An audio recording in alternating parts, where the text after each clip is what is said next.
ಜಂಬೂ ಸವಾರಿಗೆ ಕ್ಷಣಗಣನೆ ಆರಂಭವಾಗಿದೆ. ಸ್ತಬ್ಧ ಚಿತ್ರಗಳ ಪ್ರದರ್ಶನ ಮುಂದುವರೆದಿದೆ. ಇನ್ನೂ ಕೂಡ ಕೆಲ ಕಲಾ ತಂಡಗಳು ಹಾಗೆ ಸ್ತಬ್ಧ ಚಿತ್ರಗಳ ಪ್ರದರ್ಶನ ಆಗಬೇಕು. ಮತ್ತೊಂದು ಕಡೆ ಅಂಬಾರಿಯನ್ನ ಕಟ್ಟುವಂತಹ ಕಾರ್ಯವೂ ಕೂಡ ಬಹುತೇಕ ಮುಕ್ತಾಯ ಆಗಿದೆ. ಅದನ್ನ ಮಾಡ್ತಾ ಇರುವಂತಹ ದೃಶ್ಯಗಳನ್ನು ನೀವು ಗಮನಿಸ್ತಾ ಇದ್ದೀರಿ. ಅಭಿಮನ್ಯುವಿನ ಮೇಲೆ ಚಿನ್ನದ ಅಂಬಾರಿಯನ್ನ ಕಟ್ಟಿದ್ದಾರೆ. ಆ ಅಂಬಾರಿಯಲ್ಲಿ ತಾಯಿ ಚಾಮುಂಡಿಯ ಉತ್ಸವ ಮೂರ್ತಿಯನ್ನ ಪ್ರಜ್ವಲಿಸ್ತಾ ಇರುವುದನ್ನು ನೀವು ನೋಡ್ತಾ ಇದ್ದೀರಿ.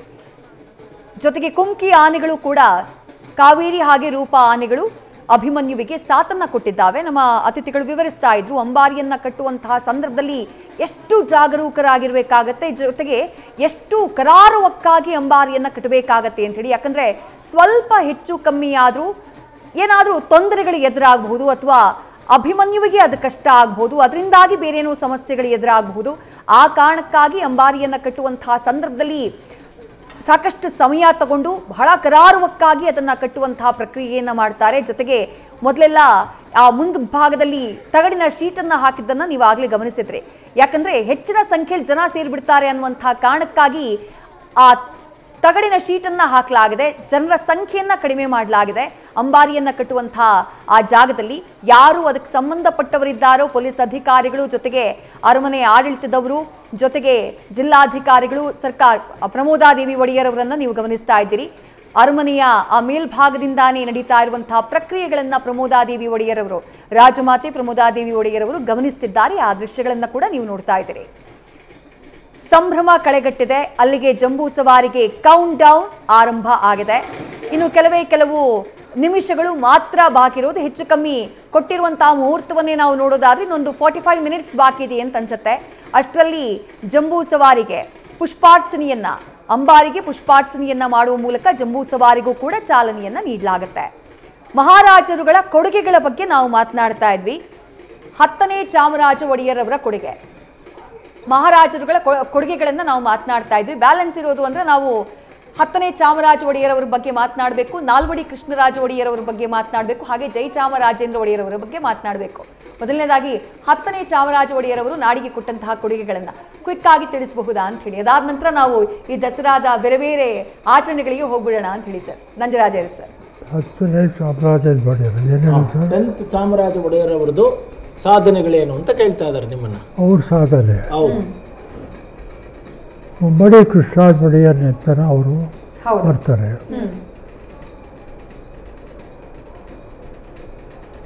ಹೊಸ ಅರಮನೆ ಅಂಬಾವಿಲಾಸ ಅರಮನೆ ಅವರ ಕಾಲದಲ್ಲಿ ಆಗುತ್ತೆ. 1897 ಅವರ ಮೊದಲನೇ ಮಗಳು ನಾಲ್ವಡಿಯವರ ಮೊದಲನೇ ಅಕ್ಕ ಬೇಲಕ್ಷಮ್ಮಣ್ಣಿ ಮದುವೆ ಸಮಯದಲ್ಲಿ ಅರಮನೆಗೆ ಬೆಂಕಿ ಬೀಳುತ್ತೆ. ಯಾಕೆ ಬಿತ್ತು ಗೊತ್ತಿಲ್ಲ. ಬಹುಶಃ ದಾರಿ ಆದಮೇಲೆ ವಧುಗೆ ಎಣ್ಣೆ ನೀರಾಗಿ ಸ್ನಾನ ಮಾಡಿ ಸಾಯಂಕಾಲ ನಾಗೋಲೆ ಶಾಸ್ತ್ರಕ್ಕೆ ಮುಂಚೆ ಆ ಕೂದಲು ಒಣಗಬೇಕಲ್ಲ, ಈಗ ಡ್ರೈಯರ್ ಇದೆ, ಅವಾಗ ಬಾಡ್ಲಿನಲ್ಲಿ ಕೆಂಡ ಹಾಕಿ ಸಾಂಬ್ರಾಣಿ ಹಾಕಿ ಸಾಂಬ್ರಾಣಿ ಹೊಗೆಯಲ್ಲಿ ಆರಿಸೋದು. ಅವೇರವಳು ಅಂದರೆ ಒಳಗೆ ಕೆಲಸ ಮಾಡೋವಳು.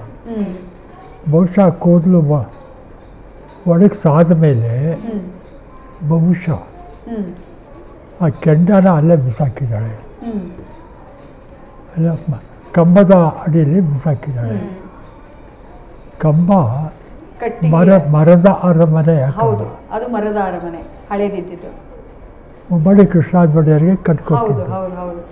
ಅದು ಮುಮ್ಮಡಿಯವ್ರಿಗ ತಮಾಷೆ ಅಂದರೆ ಬ್ರಿಟಿಷ್ ಕಮಿಷನರ್ ಯಾವನಾಗಿದ್ದ ಟಿಪ್ಪು ಸತ್ತಾಗ ಮೈಸೂರು ಅರಮನೆ ಇಲ್ಲ, ಹೊಸ್ದಾಗಿ ಕಟ್ಟಬೇಕು. ಅವನು ಶ್ರೀರಂಗಪಟ್ಟಣ ದೇವಸ್ಥಾನದ ಬಲಗಡೆ ಎದುರುಗಡೆ ಬಂದು ಬಲಗಡೆ ಇವೊಂದು ಉದ್ಯಾನ ಇದೆ, ಅದ್ರ ಪಕ್ಕ ಔಟ್ ಹೌಸ್ ಇದ್ದಂಗೆ ಅರಮನೆ ಅದೇನೋ ಒಂದು ಬೋರ್ಡ್ ಇದೆ, ಅಲ್ಲಿ ಅರಮನೆ ಇತ್ತು. ಹಿಸ್ಟ್ರಿಲಿದೆ. ಈ ಅರಮನೆ ಹೊಡೆದಾಕ್ಬಿಟ್ಟು ಇಲ್ಲಿ ಮರಗಳೆಲ್ಲ ತಗೊಂಡೋಗಲ್ಲ ಮಹಾರಾಜಗೆ ಅರಮನೆ ಕಟ್ಟರೆ. ಮೈಸೂರು ಅರಮನೆ ಕಟ್ಟೋಕ್ಕೆ ಶ್ರೀರಂಗಪಟ್ಟಣ ಅರಮನೆ ಒಡಿಸ್ತಾರೆ. ಅದು ತುಂಬ ಒಣಗಿತ್ತು, ಕೆಂಡ ಬಿಸಿಯಾಗಿತ್ತು, ಅರಮನೆ ಸುಟ್ಟು ಹೋಯ್ತು. ಎಲ್ಲಕ್ಕೂ ವ್ಯಾಪಿಸ್ತು. ಅವತ್ತು ತಮಾಷೆಯನ್ನು ದುರಂತ, ನೀರಿಲ್ಲ, ಕೆರೆಯಿಂದ ನೀರು ತರಬೇಕು, ದೊಡ್ಡ ಕೆರೆಯಿಂದ. ಕೋಟೆ ಒಳಗಿದ್ದ ಜನ, ಅಲ್ಲೂ ಬೀದಿಗಳಿದ್ವು 4-5. ಆ ಜನ ನೀರು ತರೋದಲ್ಲಿಂದ ಪೈಪಿಲ್ಲ, ಬಾಡ್ಲೆನಲ್ಲಿ ಲೋಟದಲ್ಲಿ ಬಿದ್ದಿಗೆಲಿ ನೀರು ತಂದು ಹಾಕಬೇಕು. ಇರುತ್ತಾರೆ ಮನೆ ಸುಟ್ಟೋಯ್ತು. ಆಗ ಅರಮನೆ ಅವ್ರಿಗೇನು ಕತೆ, ಹೊರಗಡೆ ಜನಕ್ಕೆ ಬೆಂಕಿ ಹಾರಿಸ್ಬೇಕು, ಅರಮನೆ ಅವ್ರಿಗೆ ಒಳಗಿರೋ ವಜ್ರ ಚಿನ್ನ ಎತ್ಕೊಂಡ್ಬರ್ಬೇಕು ಆಚೆಗೆ. ಇಲ್ಲ, ಅದು ಅವ್ರಿಗೆ ಬೇಕಾದದ್ದು, ಅವರವರ ದೃಷ್ಟಿ. ಆಯಿತು, ಆಮೇಲೆ ಜಗನ್ ಪ್ಯಾಲೇಸ್ಗೆ ಹೋಗ್ತಾರೆ. ಅದ್ರ ಕಥೆ ಇವ್ರು ಹೇಳಿದ್ರು. ಆಯಿತಾ, ಚಾಮರಾಜನ ಒಡೆಯರು ನಾವು 2 ವಿಷಯಕ್ಕೆ ನಾನು ನೆನ್ಪಿಟ್ಕೊತೀನಿ. ಒಂದು, ಪ್ರಜಾಪ್ರತಿನಿಧಿ ಸಭೆ ಆರಂಭ ಮಾಡಿದ್ದು. ಜನತೆಯೂ ಕೂಡ ರಾಜ್ಯದ ಆಡಳಿತದಲ್ಲಿ ಭಾಗವಹಿಸಬೇಕು. ಭಾಗವಹಿಸೋದಕ್ಕೆ ಜೊತೆಗೆ ಅವರು ಸಲಹೆಗಳನ್ನು ಕೊಡಬೇಕು. ಅದಕ್ಕೆ ಭಾರತದಲ್ಲೇ ಮೊದಲನೇ ಬಾರಿ ಪ್ರಜಾಪ್ರತಿನಿಧಿ ಸಭೆಯನ್ನು ಶುರು ಮಾಡ್ತಾರೆ ಅವರು. ಯಾರು? 10ನೇ ಚಾಮರಾಜ ಒಡೆಯರ್ ಅವರು. ಭಾರತದಲ್ಲೇ ಫಸ್ಟ್ ಟೈಮ್ ಆ ಕೀರ್ತಿ ಅವರಿಗೆ ಸಲ್ಲಬೇಕು. ಆಮೇಲೆ ಕುಟುಂಬ ಸಮೇತ ಅವರು ತೀರಾ ಒಳ್ಳೆ ಮನುಷ್ಯ, ಜನರ ಹಿತವೇ ಮುಖ್ಯ ಅವರಿಗೆ. ಡ್ರಾಮಾ ಇಲ್ಲ, ನಾಟಕವೇ ಇಲ್ಲ, ಅಷ್ಟು ಒಳ್ಳೆ ಮನುಷ್ಯ. ದುರ್ಗುಣ ಇಲ್ಲ. ಅವರು ರಾಜರಲ್ಲಿ ಸಗುಣಗಳು ಭಾರಿ ಕಮ್ಮಿ. ಇಲ್ಲೂ ಅಷ್ಟೇ, ಅಲ್ಲೂ ಅಷ್ಟೇ. ಅದಲ್ಲದೆ ನಾವು ಮಾರ್ಕ್ ಮಾಡೋದಾದರೆ ನಾಲ್ವಡಿ ಕೃಷ್ಣರಾಜ ಒಡೆಯರು, ಅವರಪ್ಪ 10ನೇ ಚಾಮರಾಜ ಒಡೆಯರ್. ತೀರಾ ವ್ಯಕ್ತಿತ್ವದಲ್ಲಿ ಬಹಳ ಒಳ್ಳೆಯವರು, ಒಳ್ಳೆ ಜನ. ಅಭಿವೃದ್ಧಿ ಅವರ ಕೆಲಸ, ದುರ್ಗುಣಗಳು ಇಲ್ಲ. ನಾಲ್ವಡಿಯವರಂತೂ ಅಟೆಂಡರ್ನೂ ಕೂಡ, ಕೆಲಸ ಮಾಡೋವನ್ನೂ ಕೂಡ ಬಹುತ್ವದಲ್ಲಿ ಮಾತಾಡ್ಸೋರು ನಾಲ್ವಡಿಯವರು. ಇದನ್ನು ನಾನು ಜಯಚಾಮರಾಜ ಒಡೆಯರು ಅಷ್ಟೇ, ಏಕವಚನ ಪ್ರಯೋಗವೇ ಇಲ್ಲ. 10ನೇ ಚಾಮರಾಜ ಒಡೆಯರವರ ಸಾಧನೆಗಳನ್ನು ಹೇಳಬೇಕು ಅಂತಂದರೆ, ಮೈಸೂರಿನಲ್ಲಿ ಆಧುನೀಕರಣ ಏನಾದರೂ ಆದರೆ ಅದಕ್ಕೆ ಮಾಡರ್ನೈಸೇಷನ್ ಆಗೋದಕ್ಕೆ ಅವರ ಒಂದು ಮುಖ್ಯವಾದಂತಹ ಕಾರಣಗಳು. ಆಮೇಲೆ ORIನ ಕಟ್ಟಿಸಿದ್ದು ಅವ್ರ ಕಾಲದಲ್ಲೇ. ಬೆಂಗಳೂರಲ್ಲಿ ಲಾಲ್ಬಾಗ್ ಗ್ಲಾಸ್ ಹೌಸನ್ನು ಕಟ್ಟಿಸಿದ್ದು ಅವರೇನೆ. ಬೆಂಗಳೂರಲ್ಲಿ ಪ್ಯಾಲೇಸ್ ಕಟ್ಟಿಸಿದ್ದು ಅವರೇನೆ. ಸೊ ಇದೆಲ್ಲ ಅವರ ಪ್ರಥಮಗಳು. ಅಂದರೆ 10ನೇ ಚಾಮರಾಜ ಒಡೆಯರವರು. 10ನೇ ಚಾಮರಾಜ ಒಡೆಯರವರ ಕಾಲದಲ್ಲಿ ಕ್ರಿಕೆಟನ್ನು ತಂದಿದ್ದು ಕೂಡ ಅವರು ಈ ಕಡೆಗೆ, ಅವರೇ ಈ ಭಾಗಕ್ಕೆ ಕ್ರಿಕೆಟನ್ನು ತಂದರು. ಆಮೇಲೆ ಆ ಕಾಲದಲ್ಲಿ ವ್ಯಾಕ್ಸಿನೇಷನ್ಸ್ಗಳನ್ನು ಹಾಕಿಸ್ಕೊಳ್ಳುವಾಗ ಕೂಡ ಅವರು ಇದನ್ನು ಮಾಡಿದ್ರು. ಆದರೆ ಅನ್ಫಾರ್ಚುನೇಟ್ ಅವರು ಬಹಳ ಕಡಿಮೆ ವಯಸ್ಸಲ್ಲಿ ಸತ್ತೋದ್ರು ಅವರು. ಅಂತಹ ಮಹಾರಾಜ ಅವರು, ಅಂದರೆ ಅತ್ಯಂತ ಪ್ರಜಾಪರವಾಗಿ. ಇವರು ಆವಾಗಲೇ ಹೇಳಿದ್ರು, ದಿವಾನ್ ರಂಗಾಚಾರ್ಲುನ ಕರ್ಕೊಂಡ್ಬಂದರು. ದಿವಾನ್ ರಂಗಾಚಾರ್ಲು ಭವನವನ್ನು ಅವ್ರು ಕಟ್ಟಿಸಿದ್ರು. ಆಮೇಲೆ ದಿವಾನ್ ಶೇಷಾದ್ರಿ ಅವರಿಗೆ ಅನುಕೂಲಗಳನ್ನು ಮಾಡಿಕೊಟ್ರು. ಅಂತ ಮಹಾರಾಜ ಅವರು, ಅಂದರೆ 10ನೇ ಚಾಮರಾಜ ಒಡೆಯರು ಮುಂದುವರಿಸಿ. ಅದಕ್ಕಿಂತ ನೀವು ಪ್ಲೇಗ್ ಹೇಳಲಿಲ್ಲ, ಸಾಂಕ್ರಾಮಿಕ ರೋಗ ಅಂತ. ಹೌದು, ಪ್ಲೇಗ್ ಬರುತ್ತೆ ಸುಮಾರು 1832-36ರಲ್ಲಿ ಮುಮ್ಮಡಿ ಕೃಷ್ಣರಾಜ ಒಡೆಯರ್ ಆಡಳಿತ. ಪ್ಲೇಗ್ ಬಂದಾಗ ವ್ಯಾಕ್ಸಿನೇಷನ್ ಹಾಕಬೇಕು, ಅದೊಂದೇ ಟ್ರೀಟ್ಮೆಂಟು. ಅವತ್ತು ನಮ್ಮ ಜನ ಹಾಕಿಸ್ಕೊಳ್ಳೋಕ್ಕೆ ತಯಾರಿಲ್ಲ. ಕೆಂಪು ಕೋತಿ ಜನ ಹಾಕ್ತಾರೆ, ನಾವು ಸತ್ತೋಯ್ತೀವಿ. ವ್ಯಾಕ್ಸಿನೇಷನ್ ಹಾಕಿಸ್ಕೊಳ್ಳೋದೇ ಇಲ್ಲ. ಕೇಂದ್ರದಲ್ಲಿ ಬ್ರಿಟಿಷ್ ಸರ್ಕಾರ, ಇಲ್ಲಿ ಯಾರೂ ತಯಾರಿಲ್ಲ. ಆವಾಗ ರಾಣಿ ಲಕ್ಷ್ಮಣಿ ನಾನು ಅವಾಗ ಫೋಟೋ ತೋರಿಸ್ದಾಗ ಹೇಳಿದೆ, ನೋಡಿದ್ವಿ ಫೋಟೋ ನೋಡಿ. ಯದುವಂಶದ ಮರುಜನ್ಮದಾತೆ, ಕೈ ಬಗ್ಬೇಕು ಅವಳಿಗೆ. ದಿಟ್ಟ ನಿರ್ಧಾರಗಳನ್ನ ಅವಳು ತೆಗೆದುಕೊಂಡಂಥ ಮಹಿಳೆ. ಮುಮ್ಮಡಿಗೆ ನಾಳೆ ಇವಳಿಗೆ ಮದುವೆ ಮಾಡ್ತೀವಿ ಮುಮ್ಮಡಿಗೆ ಅನ್ನೋ 2 ಹುಡುಗಿಯರು, ಚಿಕ್ಕ ವಯಸ್ಸು 10, 11 ಈ ಥರ. ಕೋಟೆ ಒಳಗೆ ಮಾರ್ಕೆಟ್ಟು, ಮೊಹಲ್ಲಾಗಳು ಜನ ಇದ್ದರು, 7-8 ಸಾವಿರ ಜನ ಇದ್ದರು. ಕೋಟೆ ಒಳಗೆ ಮನೆಗಳಿದ್ವು, ಅಡ್ಡೆ ಬೀದಿಗಳಿದ್ವು. ಅವರ ಪ್ರತಿನಿಧಿಗಳನ್ನೆಲ್ಲ ಕರೆಸಿ ಬನ್ನಿ ಅಂಥೇಳಿ ಅವ್ರ ಮನೆ ಇವಳು ಆಚೆಗೆ ಬಂದ ಮಕ್ಕಳು ಕರ್ಕೊಂಬಂದು, ನೀವು ಪ್ಲೇಗ್ ಮುಂದೆ ಹಾಕಿಸ್ಕೊಡ್ತಾ ಇಲ್ಲ ಅಲ್ವಾ, ಸತ್ತೋಗ್ತೀರಿ ಅನ್ನೋ ಹೆದರಿಕೆ. ನಾನು ಅವ್ರ ಮನೆ ಹೆಣ್ಮಕ್ಕಳಿಗೆ ನಾಳೆ ಇವರು ನಮ್ಮ ರಾಜನ ಮಂತ್ರಿ ಮದುವೆ ಆಗ್ತಾರೆ, ಇವ್ರಿಗೆ ನಾನು ನಿಮ್ಮೆದುರ್ಗೆ ಹಾಕಿಸ್ತೀನಿ, ಡೆಮಾನ್ಸ್ಟ್ರೇಷನ್. ಇವರು ಗುಣವಾದರೆ ನೀವು ನಾಳೆ ಹಾಕಿಸ್ಕೋಬೇಕು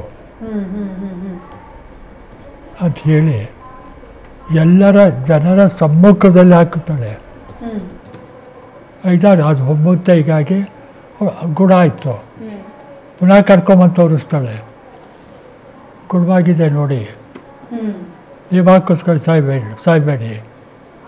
ಆಗ ಜನ ಹಾಕಿಸ್ಕೊತಾರೆ. ಇದನ್ನು ಬ್ರಿಟಿಷ್ ಗವರ್ನರ್ ಜನರಲ್ ಅವನ ಇದ್ದ ಅವತ್ತು, ಅವನು ಹೊಗಳಿ, ಸಿಕ್ಕಾಪಟ್ಟೆ ಹೊಗಳಿ ಭಾರತದ ಎಲ್ಲ ರಾಜರುಗಳಿಗೂ ಸಂದೇಶ ಕಳಿಸ್ತಾರೆ, ಮೈಸೂರಿನವರು ಈ ಥರ ಮಾಡಿದ್ದಾರೆ, ನೀವು ಅದನ್ನು ಎಲ್ರಿಗೂ ಹಾಕಿಸಿ. ಅದು ಭಾಳ ಮುಖ್ಯ. ಇನ್ನು ಅಂಬಾರಿಯನ್ನು ಕಟ್ಟುವಂತಹ ಎಲ್ಲ ಪ್ರಕ್ರಿಯೆಗಳು ಮುಗಿತಾ ಇದೆ. ಲಾಸ್ಟಲ್ಲಿ ಇನ್ನೊಂದು ಸ್ವಲ್ಪ ಆನೆಯ ಹೊಟ್ಟೆಗೆ ಬಿಗಿಯುವಂತಹ ಕೆಲಸಗಳನ್ನು ಮಾಡ್ತಾ ಇದ್ದಾರೆ. ಇದರಲ್ಲಿ ಈ 10ನೇ ಚಾಮರಾಜ ಒಡೆಯರವರ ಇನ್ನಷ್ಟು ವಿಚಾರಗಳನ್ನು ನನಗೆ ಹೇಳಬೇಕು ಅನ್ನಿಸ್ತು. ಅಂದರೆ ಮರೆಯೋಕ್ಕಾಗದೇ ಇರುವಂತಹ ವಿಚಾರಗಳು. 1883ರಲ್ಲಿ ವಿವೇಕಾನಂದರು ಚಿಕಾಗೋಗೆ ಹೋಗೋದಕ್ಕೆ ಸ್ಪಾನ್ಸರ್ ಮಾಡಿದ್ದು ಕೂಡ ಇದೇ ಮಹಾರಾಜರೇ. ಹೌದು, ವಿವೇಕಾನಂದರು ಹೌದು, ವಿವೇಕಾನಂದರು ಮೈಸೂರಿಗೆ ಬಂದು ಅರಮನೆಯಲ್ಲಿ ಭೇಟಿ ಮಾಡಿ, ನಾನು ಹೀಗೆ ಚಿಕಾಗೋಗೆ ಹೋಗಬೇಕಾಗಿದೆ ಧರ್ಮ ಸಮ್ಮೇಳನಕ್ಕೆ, ನಮಗೇನಾದರೂ ಬೇಕು ಅಂತ ಕೇಳಿದಾಗ ಮಹಾರಾಜರು ಉದಾರತೆಯಿಂದ ಅವರಿಗೆ ಸಪೋರ್ಟ್ ಮಾಡಿದ್ರು. ಇದು ಪ್ರಧಾನವಾದಂಥ, ಅಂದರೆ ಅಲ್ಲೇ ಮೈಸೂರಲ್ಲಿ ಒಂದು ನಿರಂಜನ ಮಠ ಅಂತ ಒಂದಿದೆ. ಆ ನಿರಂಜನ ಮಠದಲ್ಲಿ ವಿವೇಕಾನಂದರು ಇದ್ದರು. ಅವರಿದ್ದು ಮಹಾರಾಜರನ್ನು ನೋಡಿದ್ರು. ಸೊ ಮಹಾರಾಜರನ್ನು ನೋಡಿ ನಮ್ಮ ಅರಸು ಸರ್ ಅದ್ರ ಬಗ್ಗೆ ರಿಸರ್ಚ್ ಎಲ್ಲ ಮಾಡಿದ್ರು, ಎಷ್ಟು ಕೊಟ್ಟಿದ್ದಾರೆ ದುಡ್ಡು ಅಂತ ನೋಡೋದಕ್ಕೆ ಆರ್ಕೈವ್ಸಲ್ಲಿ ಹೋಗಿ ಹುಡುಕಿ ಎಲ್ಲ ಡೈರಿನೆಲ್ಲ ಹುಡುಕಿದ್ರು. ಅಂದರೆ ಅದನ್ನು ಕೃತಜ್ಞತೆಯಿಂದ ವಿವೇಕಾನಂದರು ಲೆಟರ್ ಬರೆದು ಥ್ಯಾಂಕ್ಸ್ ಹೇಳಿದ್ದಾರೆ. ಸೊ ಹೀಗೆ ವಿವೇಕಾನಂದರಂತಹ ಅವರಿಗೆ ಕೂಡ ಸಪೋರ್ಟ್ ಮಾಡಿದ್ದು ನಮ್ಮ ಇವರೇ.